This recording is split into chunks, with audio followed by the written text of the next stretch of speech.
Hello friends, good morning. कैसे हैं आप सब? आई होप आप सब अच्छे होंगे। आज हम देखेंगे यूपी टेट 2026 से रिलेटेड कुछ सिद्धांत और उनके प्रतिपादक के बारे में। कौन सा सिद्धांत किस प्रतिपादक ने दिया है, ठीक है, या फिर किस सिद्धांत के प्रतिपादक कौन है। पहले हैं मनोविश्लेषणात्मक सिद्धांत। मनोविश्लेषणात्मक सिद्धांत इसके हैं सिगमंड फ्रायड, ठीक। दूसरा है शरीर रचना सिद्धांत, इसके हैं सेल्डन। तीसरा है अस्तित्ववादी सिद्धांत, इसके हैं कार्ल रोजर्स। नेक्स्ट परिस्थितिवाद सिद्धांत, इसके हैं गार्डनर मर्फी। नेक्स्ट सीलगुड सिद्धांत, इसके हैं आलपोर्ट कैटल। नेक्स्ट एक कारक सिद्धांत, एक कारक, दो कारक और बहुकारक समूह कारक, ये कहीं ना कहीं पूछे जाते हैं, ये इंपॉर्टेंट हैं। एक कारक सिद्धांत के बिने या टर्मन, ठीक है। दो कारक सिद्धांत के स्पीयरमैन, ठीक। बहुकारक सिद्धांत के थॉर्नडाइक। एक कारक बिनेटरमन, द्विकारक स्पीयरमैन, बहुकारक थॉर्नडाइक। समूह कारक सिद्धांत के थर्स्टन। समूह कारक सिद्धांत थर्स्टन। पदानुक्रमिक सिद्धांत के फिलिप वर्नर।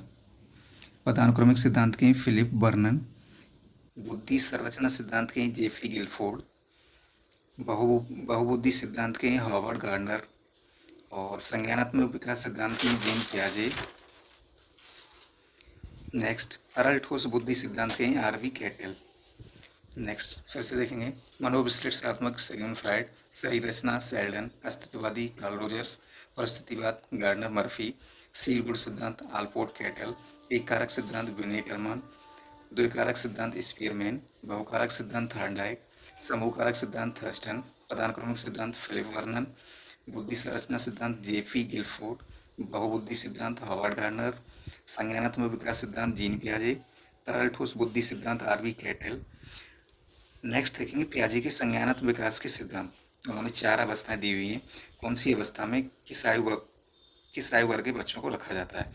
पहली है संवेदी प्रेरक, इसमें 0 से 2 वर्ष के आयु के बच्चों को रखा जाता है, ठीक। दूसरी है पूर्व संक्रियात्मक अवस्था, इसमें 2 से 7 वर्ष के बच्चों को रखा जाता है। तीसरी है मूर्त संक्रियात्मक अवस्था, 7 से 11 वर्ष के बच्चों को रखा जाता है।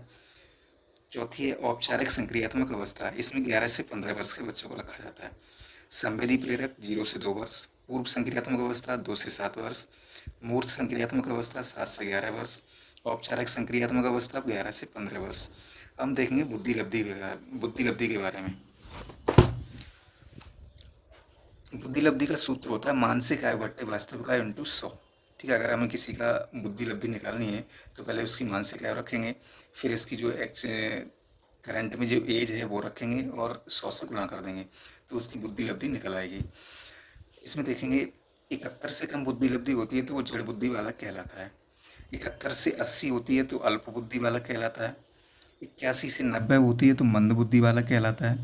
91 से 110 होती है तो सामान्य बुद्धि वाला कहलाता है। 111 से 120 होती है तो वो तीव्र बुद्धि वाला होता है, उसकी बुद्धि तीव्र होती है। 121 से 130 होता है तो प्रखर बुद्धि वालक होता है, उसकी बुद्धि प्रखर होती है, यानी तीव्र से थोड़ी ज़्यादा। 130 से 140 के बीच में होती है तो प्रतिभाशाली यानी टैलेंटेड, इसे कहेंगे। 130 से 140 के बीच के बच्चे को प्रतिभाशाली, ठीक। Thank you.